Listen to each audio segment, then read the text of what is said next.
Hello, friends, and thanks for hanging out with us here on the Market Report on Cointelegraph. I'm your host, Benton, and we're joined again by our resident experts, Jordan Finiseth and Sam Borgi. Jordan uses his background in psychology and human behavior to spot emerging trends in the crypto markets. Sam Borgi is a business editor at Cointelegraph, where he brings a decade of experience in economic analysis and financial market writing. Guys, 6 days of green in a row for Bitcoin. Are we back? Is this a fake out? Is there just enough volume out there? How are we feeling? It seems like there's a little bit of life this week in the markets. We'll start today with Sam. Sam, how are you feeling about things so far? And what's your take on the markets this week? Well, it's a long overdue relief rally, it seems. Something that I was expecting months and months ago to happen. But, we had month after month of down only, like the memes say. So my perception of the market really hasn't changed. The ETH pump is pretty impressive. I think there's something there. But overall, my bias is still tilted to the downside. Jordan, what's going on, man? How are we feeling this week? Man, I'm just happy to see a little green in the charts finally. As Sam was saying, it's been a brutal winter onset, man. We're just down, down, down all year long. So it's nice to see some green. Will it sustain? I don't know. A lot of this might be kind of a pump as Ethereum gets closer to its merge. So we'll see if it's just kind of a buy the rumor, sell the news or whatnot. But it is nice to see some green in the market. But I won't get my hopes up until we're like at new all-time highs for Bitcoin. Like, okay, maybe this will be sustainable. We'll see. I know we're going to dive into a couple articles that Jordan wrote and a couple other articles diving into some altcoins, Ethereum leading the rally. We're going to talk MATIC today, and then we're going to talk Bitcoin. Is this a fake out? Is this truly the next pump? Are we going to be starting to take off? We're going to dive into that. Want to take a second to quickly thank all of the loyal viewers for tuning into the Market Report today. Tell us where you're tuning in from around the globe. We love having you here with us today. And I know Jordan and Sam are super excited to kind of dive into things. But first things first, if you haven't liked and subscribed, go ahead and do that now. Slap the like button and subscribe so that you know when our show goes live every Tuesday at 12 p.m. Eastern, and you can get the latest updates, the latest insights from our panel of experts. But we're going to go ahead and jump into some of the biggest headlines this week from around the Twitter sphere and get into our weekly roundup for this week. So Danilo, let's go ahead and run it back.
Things definitely feel a little bit different this week. We're back above the $1 trillion market cap, a little buzz heading into early this week.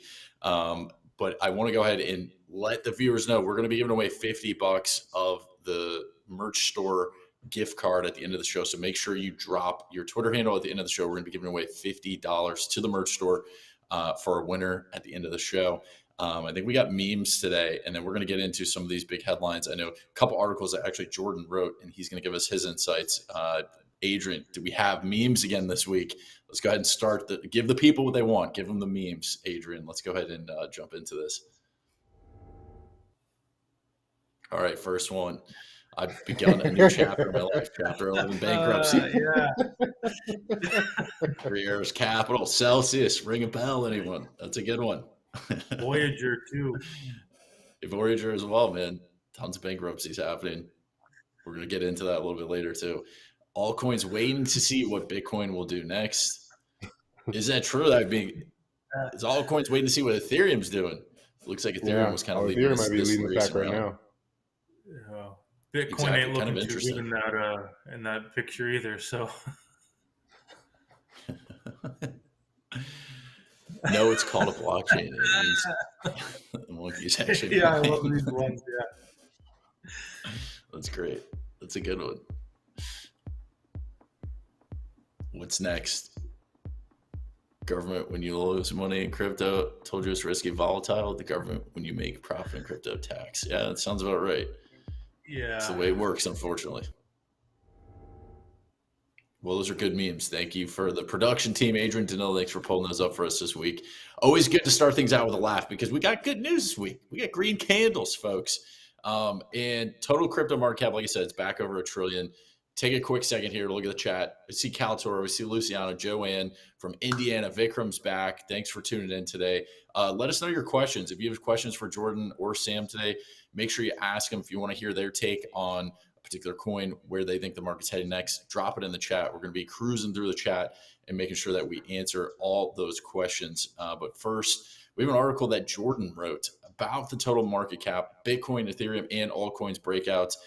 We have some interesting charts to show that I want Jordan to kind of dive into here. But one of the big nuggets that I pulled out of this article was while traders will welcome July's 18th positive price action, many analysts caution the upswing is nothing more than a bear market pump. So let's take a look and see what happened. Well, Bitcoin, 16% gain. And then we dive into some other things here around Ethereum and what's to come. So Jordan, if you want to kind of take us through some of your insights, especially with Ethereum, there's been rattlings and rumblings of the merge. Is this a buy the rumor, sell the news situation? What's your kind of take with where Ethereum sits and why it was one of the leaders here over the last 6 days? Yeah, I'm kind of taking it more as a buy the rumor, sell the news kind of event, just because the merge has been in the works for like years now, and everybody's hyped it up about it. Yeah, we're gonna switch over, but like the biggest problems on Ethereum, like the fees, don't get solved by the merge.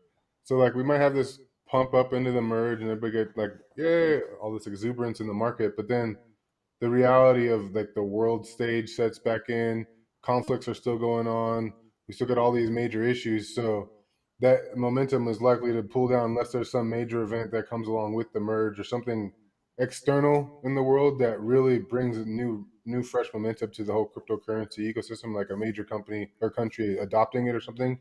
I think we're likely to continue down unless something can really help Bitcoin get higher than like $30,000, like we were talking about before the show. I guess my question is why now? Doesn't there seem to be like a lot of bad news looming from the Fed still? I think there's another meeting coming up this week. Why was there It's this pump now? Was it mostly just because of the merge? Yeah, for Ethereum, you had their successful testnet merge on Sapia or whatever that testnet was, and then they just recently, a few days ago, announced that it would probably be, I think, like September, I don't know, was it 19th or somewhere around there, where they expect the merge to happen.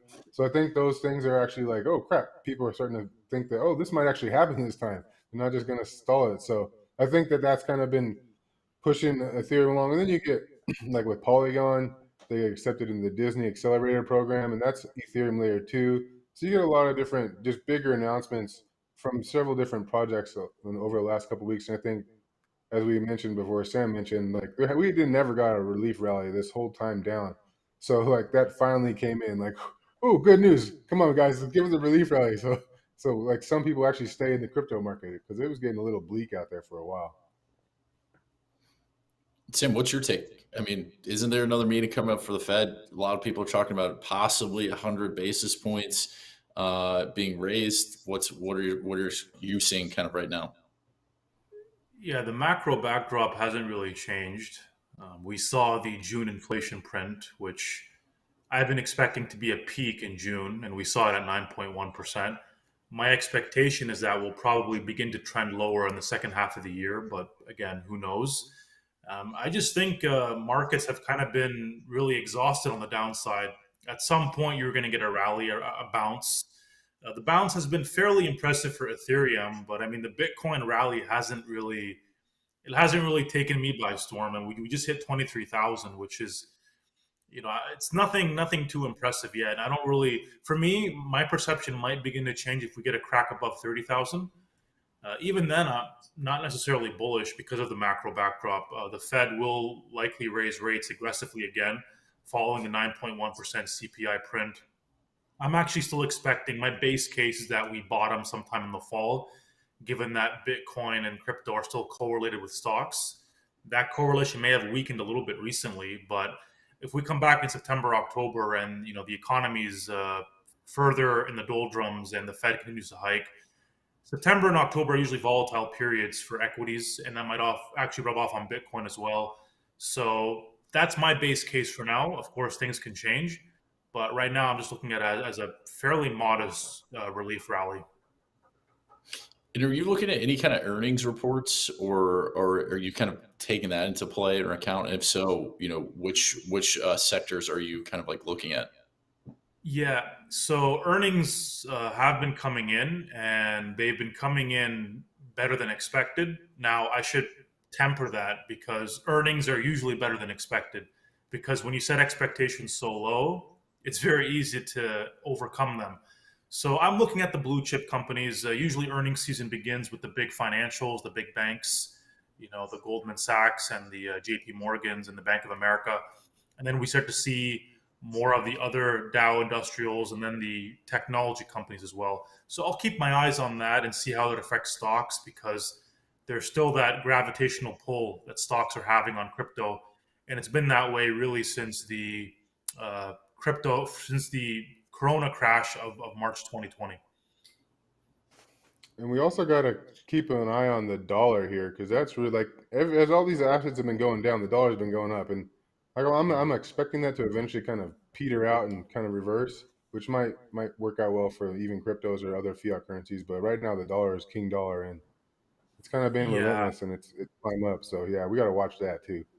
yeah. And on Jordan's note, I mean, the DXY, the dollar index, the DXY tracks the performance of the dollar against a basket of six currencies, most notably the euro. We peaked recently above 108, which is astronomically high for the DXY. By comparison, a few years ago, it was in the low 90s. But now it seems to have kind of fallen back below 107. So has the dollar peaked? I don't know, but it's trading below where it was just last week. Yeah, Danilo, if you wouldn't mind just pulling up my screen real quick, I want to pull up that DXY chart so folks at home here can kind of get a good look at that. So this is where Sam was talking about. We just peaked up at 109. And Sam, if you wouldn't mind just kind of walking our viewers through here for those who don't kind of know how to use this chart or look at it or interpret it, how do you like to look at the DXY and how does this kind of come into play with your absorption or research of information? Sure. So everyone knows that the US dollar is the chief currency in the world. There's a lot of talk about the US dollar losing its dominance, and that might be true, but it's still the overwhelmingly largest currency in the world. And what we've been seeing for the past several months, you take a look at this chart, the DXY continues to rise. That means the dollar is rising in strength against a basket of currencies. So the DXY tracks the dollar, the US dollar, against six other fiat currencies based on a weighted average. And the biggest weight is the euro, which is over half of the DXY. Now, the euro has been plunging. We saw it fall below one, which is the first time, I think, since 2002. So, what it shows is that the dollar is probably the best of the worst right now in terms of global fiat currencies, and it's strengthening. Now, what that means for crypto is that there seems to be an inverse correlation between the dollar index, the DXY, and Bitcoin. When the dollar strengthens, Bitcoin tends to weaken. When the dollar is weaker, Bitcoin tends to rise. We are seeing that dynamic play out now as the dollar has been rising for several months now and Bitcoin has been on the back foot. It'll be key to see whether the DXY has peaked because if it's peaked, it might mean there might be some more relief rally in store for Bitcoin in the near term. And real quick, Jordan, I want to dive into MATIC because this is something you talked about in your article. So, Danilo, if you wouldn't mind just pulling up my screen again, you said on the altcoin front, MATIC continued to lead the pack. higher following a week of several major announcements, including being selected to Disney's 2022 accelerator program. I know you touched on this earlier, but what is the significance of being accepted into Disney's accelerator program? How do you envision MATIC being utilized in that ecosystem, and why was it so important? And people obviously reacted to it.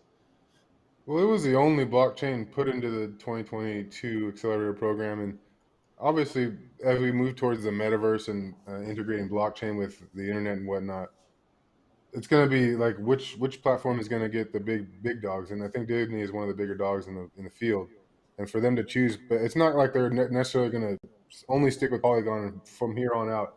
Polygon's their chain, but for them to kind of hone on it right now is a good sign for Polygon. It also speaks to like the struggles that will continue to be faced with Ethereum and scalability like that. So they're actually looking at a layer two on top of Ethereum. So it actually kind of speaks well for both Ethereum and Polygon for me.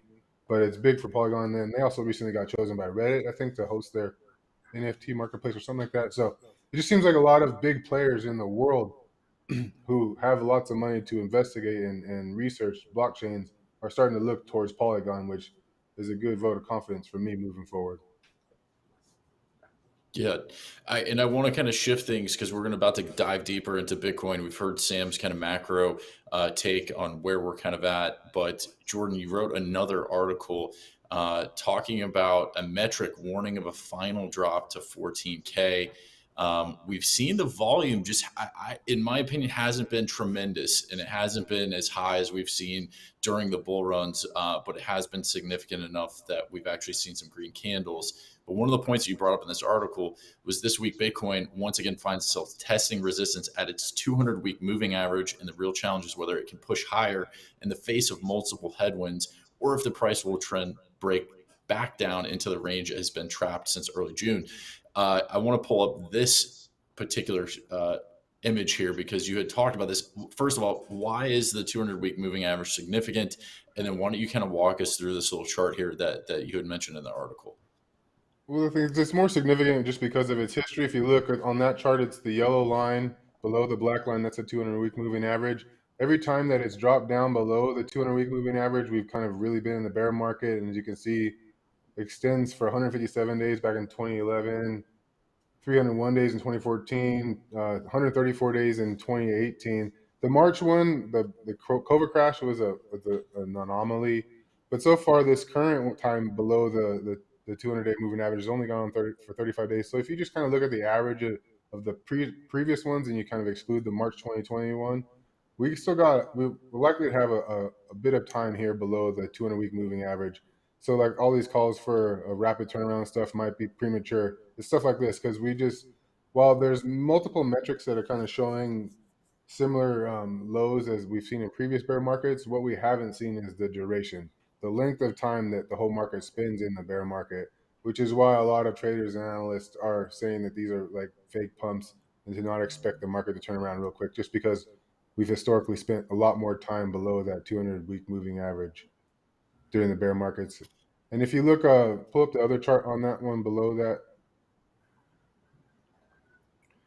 like this one, it shows the different previous bear markets and that delta price, the bottom brown line. If you see back in 2015 and in 2018, during the worst of the bear market, when the capitulation got its worst, it spiked down to that delta price and then popped back up. So far in this current bear market, we haven't gotten anywhere near the delta price, which is currently at 14,215. So based on that, some analysts are predicting that they're waiting for that final capitulation event. Is it going to happen? I don't know, but there's a lot of people are assuming. Everywhere you look, the most in the know analysts are saying that this bear market's going to go on for a lot longer. Even Sam saying we're expecting this. What do you say? Expecting a bottom in the fall. So it's just don't get too overexcited about this current market rally. Again, this is why dollar cost average. I wouldn't take like $10,000 and dump it in the market now. I would spread it out and do $1,000 chunks over a period of time, kind of a thing, just to not jump in when there's clearly an opportunity for the market to pull back again. Looks like real quick in the chat, Shalom is saying the old Bitcoin cycle is over. We're in the institutional cycle. So let's just play this out. If Shalom is correct, then how short could potentially a bear market cycle be in this time of day? Sam, what's your take? Well, this same line of thinking told us we'll never see 70, 80% drawdowns ever again. People like Willie Woo and them have been talking about the end of the 4 year cycle, the traditional 4 year cycle, and they were wrong in that. The 4 year cycle is still the dominant Bitcoin theme. Will that change in the future? It's possible. But what we've seen is a classic 4 year cycle. I mean, this whole period was a classic 4 year cycle. We had a peak literally in year three, almost exactly in year three, and now we're seeing a decline into year four, likely bottoming sometime maybe in the second half of year four. And the 4 year cycle will be wrapped up probably end of the year. It's been a textbook 4 year cycle. The only thing we didn't get, the one missing signature, was the blow off top, right? So institutional investors, it's a double edged sword. They can actually lead to a rally that goes much stronger, but they can actually also deepen the declines. So I don't believe that. I still think the 4 year cycle is the dominant theme. Bitcoin's inflation rate, despite being very low, is still the primary catalyst for rallies. That just tells me that uh, adoption simply isn't as strong as a lot of people thought it was. Because when you have an inflation rate that's below 2%, and we're still seeing this level of volatility or this level of decline in the market, the long-term hodlers or the overall state of adoption probably isn't as strong as we thought it was. Will we get there? I think we will. But right now, the 4 year cycle is still dominant as far as I'm concerned. Yeah, Get Danilo. after seeing the losses that like MicroStrategy booked, and they were buying it all the way up and buying it all the way down, and now they're kind of below where their purchase price. I think a lot of institutions might be kind of pulling back, like, oh, do we need to invest in it? But I see if there is going to be institutional adoption, they'll be trying to get in on the metaverse and trying to maybe even establish their own platforms and whatnot, not necessarily investing in Bitcoin or holding it on their treasuries. So we'll see how the institutional investment actually rolls out, and whether they want to put a lot of money into already existing platforms, if they want to kind of build their own things. Hey, Danilo, if you wouldn't mind just pulling up my chart real quick. So I drew this macro kind of trend line here. We still have yet to break it. And I kind of drew this squiggle here as to what I think will be resistance is we'll kind of maybe reach 25, 26K and kind of revert back, probably back down to this 20K level. And that's kind of my take on where we're at. And I definitely think we're going lower. So this relief rally, I think if you kind of look at volumes, is significant because we just haven't seen that much green. But I'm curious to hear your thoughts, guys. Is what will clearly indicate to you when retail kind of comes back into the game, and then it tells you, hey, we might be out of this bear market, we're out of the woods. What's going to kind of tell you that? Let's start off with Jordan first. Man, I don't know. I don't like to try to pick bottoms or win, and everybody's at it. Like from what I remember from 2018, it got really bad. People were giving dire predictions of Bitcoin dropping down to like $1,000 or below that when it was around $3,000, and everybody was saying it was going to go bad. And I was like, oh man, maybe it's going to go up. So I actually started buying, and that's when it went up. Just because I look for, I kind of am a contrarian investor in the terms of what people are thinking. If everybody starts saying the same thing, I start being like, I just want to be different and go the opposite way.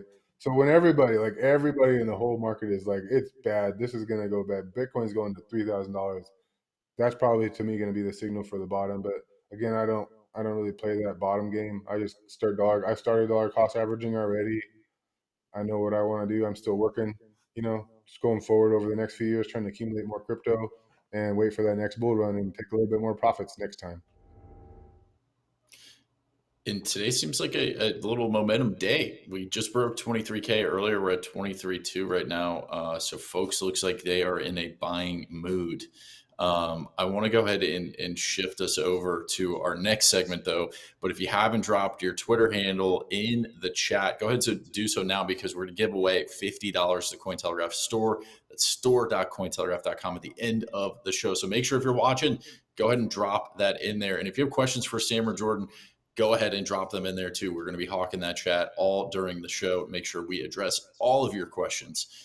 So let's go ahead and get into some of our crypto tips for this week. And then we're going to be getting into why the world needs crypto after that. So stay tuned. Let's go ahead and get into our crypto tips for this week. All right, folks, you got to set profit targets and make use of those stop losses. Every trade we get into requires us to know when to get out, whether we're making a Bitcoin profit or not. Establishing a clear stop loss can help you cut your losses, a skill that's very rare in most traders. Choosing a stop loss is not a random activity, and perhaps the most important thing to note here is that you shouldn't be carried away with your emotions. A great point to set your stop loss at is the cost of your coin. If, for instance, you acquired a coin at $1,000, set that as a minimum point you're willing to trade your coin. This will ensure that if the worst comes to pass, you can walk away with what you invested in the first place. Same applies to profit levels. If you target to get out of the market after hitting a certain minimum profit, stick to it. Don't be greedy. It's never nice to get greedy. That's all. So folks, make sure you use those stop losses. Stop losses are your friend, especially in these kind of markets where we don't know what's going to happen. If there is going to be massive pumps, you want to make sure set those stop losses, use them. They are your friend. Thank you for tuning in for the crypto tips for this week. All right. Well, we got a little video clip to show you. And while we're kind of on the subject of crypto, let's talk about why the world needs crypto. And so we got the zoomed out focus for you guys today. We got the 5 to 10 year perspective. And we think that the world needs the crypto more than ever. And so we're going to show you a clip that's going to show you some of the impacts that it's having currently and what it could have in the future. So Danilo, let's go ahead and play our clip for today. I spoke to my team who were with me, and we decided that it's a good idea to launch the crypto fund. We already had the donation platform integrated into my exchange. So we just started the page, and I announced this on my Telegram. A couple of hours later, I received a call from the Minister of Digital Transformation. So he said, listen, we want to do the crypto fund for the country. I saw that you did your fund. Help us, launch it as fast as possible. So we did that. That's how it started. I know the minister, I know the ministry, because we spent the last 3 years now drafting the law for the virtual assets. So obviously there was a bit of trust and understanding that no one is going to leave anywhere with this money.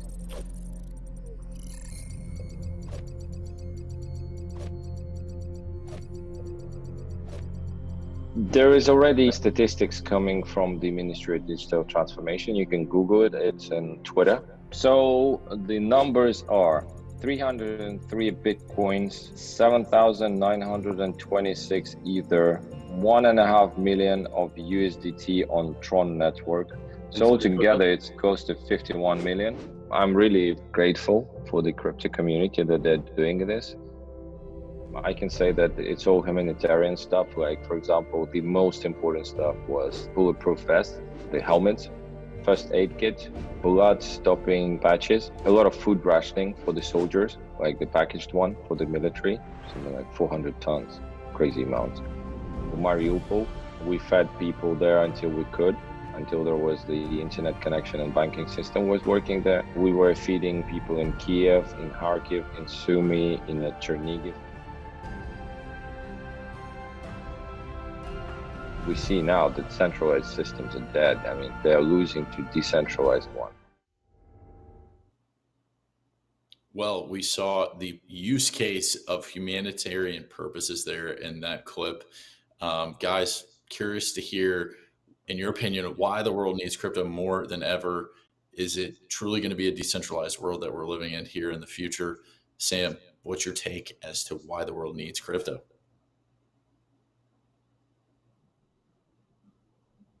I think that what Bitcoin does is it's an attempt to solve some of the biggest issues in our monetary system. It's hard money. It's something that a lot of people in the developing world are using to escape hyperinflation. I think Bitcoin right now has proven to be the one truly decentralized commodity or asset. The more protocols that we have that can fill various use cases that are also decentralized, I think is going to be really important.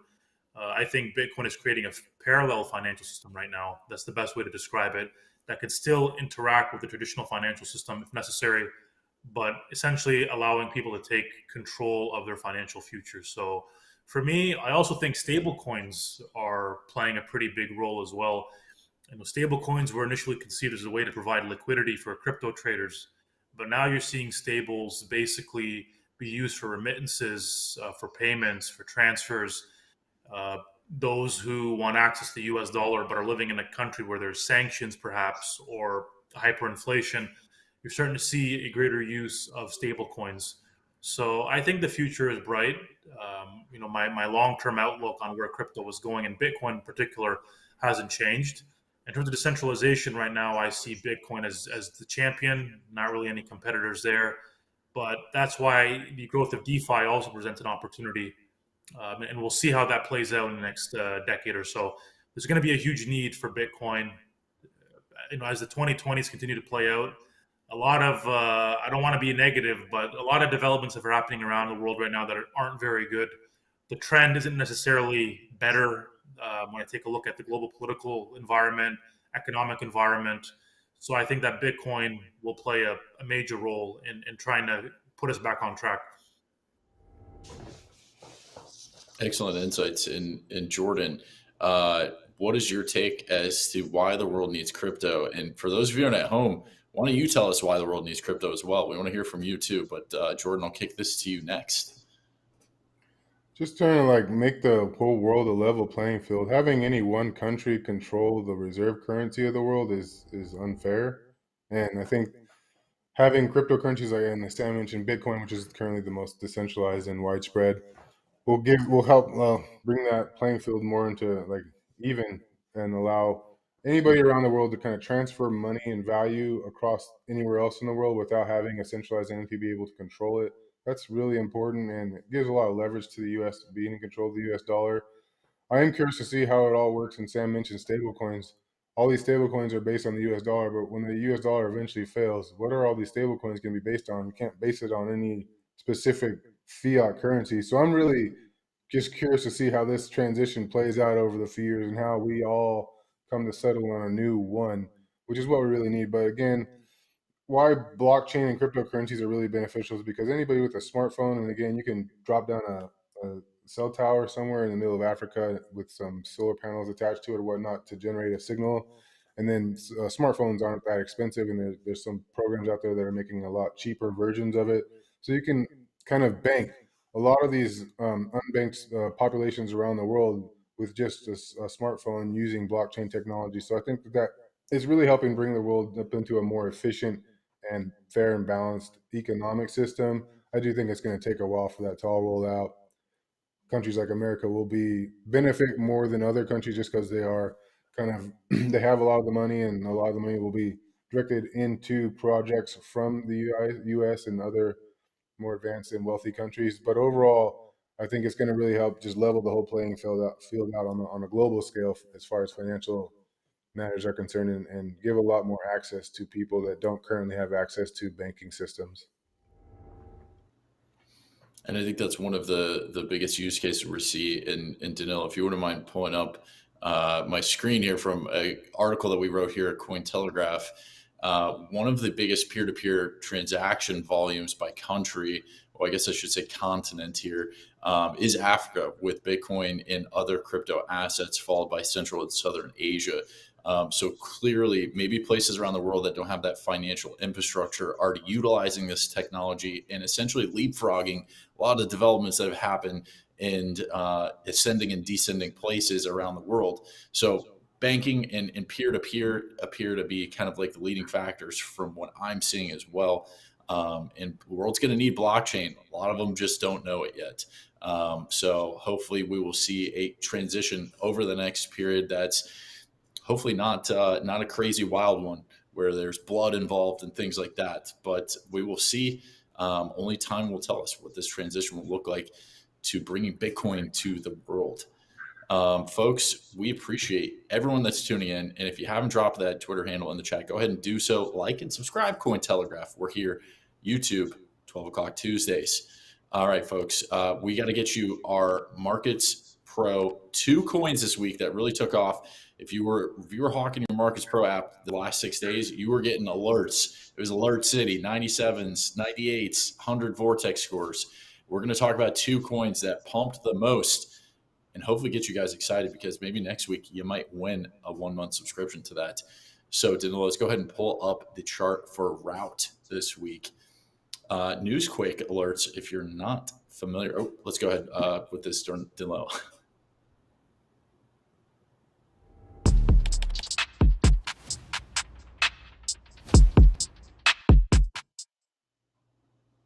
All right, Route. Well, this week, that's where we're watching.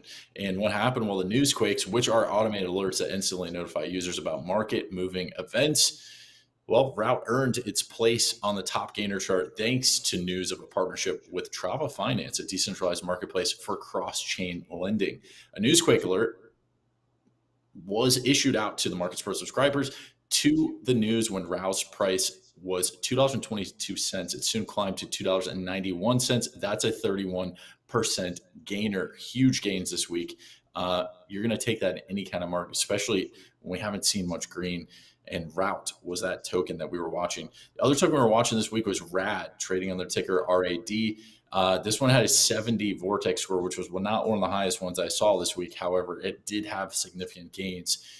With the Vortex score, it's a comparison between the current market conditions and social conditions of those in the past. What happened? Well, RAD was the top performer this week as high Vortex scores preceded significant price movement. The token first saw green scores highlight historically bullish trends when the price was $1.45. The price soon jumped up when its weekly peak of $2.25, another 37% gainer. Folks, that's the power of Markets Pro, and those were our two coins that you should have been watching this week. All right, guys, it is time for closing thoughts today. I want to hear everyone's closing thoughts for what to do this week. We know, Jordan, are you going outside this week? I think everyone at home wants to know. Well, I haven't been going outside as much because it's been like 105 degrees out, but I do enjoy it when it's at night. It's a little, yeah, it's been hot. Yeah, I've been enjoying this green in the market. I mean, yesterday I was like, ooh, green. And today I'm like, ooh, I get to write and there's stuff to write about because the markets are green and I'm excited. But I was around in 2018 and I remember when like prices pumped and then they dumped over the course of the summer. So don't expect this to like take us to the promised land to like new all-time highs for Bitcoin.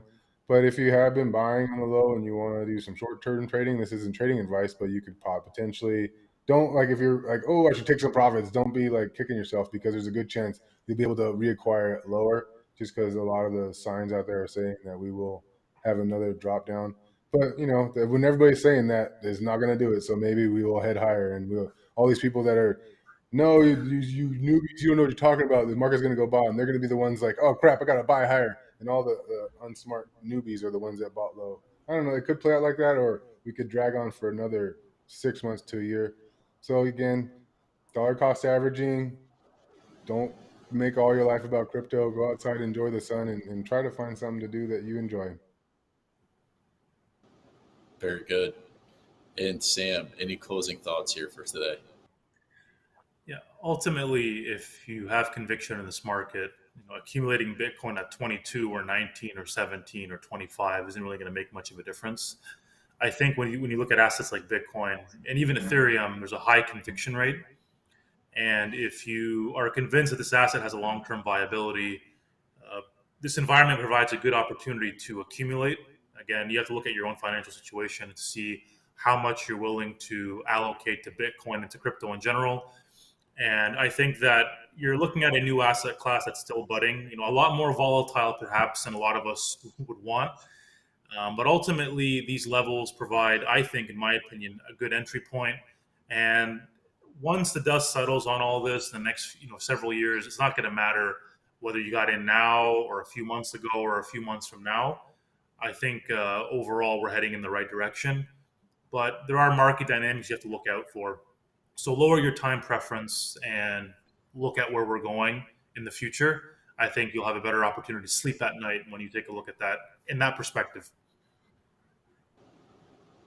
Very good insights from both. And I want to go ahead and issue out the $50 to the Cointelegraph store today. I'm looking at the chat right now, and it looks like Vic Invest 1 is going to be our winner today. That's VIKINVESTS 1. Vic Invest. We appreciate you tuning in. We appreciate everyone that tuned in today. But Vic Invest, you are going to be our Cointelegraph store winner for today. And my closing thoughts for today is we're going to miss Jordan. We want to give Jordan, one of our great friends here of the show, a warm welcome. This is going to be his last day. So, folks, give Jordan your warm goodbyes. We love the man. We have loved him on the show. We're going to miss him tremendously, but we wish him the best of luck with his future endeavors. And you're always welcome back to the Market Report, Jordan, anytime you want, man. But my closing thoughts for today is hold strong, guys. This is going to be a very volatile market, and I think we're going lower. So like Sam said, have conviction and make sure you're using those stop losses. Like I said in the crypto tips today, got to have those, got to use those. Folks, it's been an absolute pleasure. We appreciate everyone for tuning in. And again, big thank you to Jordan, all your contributions to the Market Report and the community here. We love you, and we wish you the best of luck. Thank you all for tuning in today. It's been a pleasure. Until next time.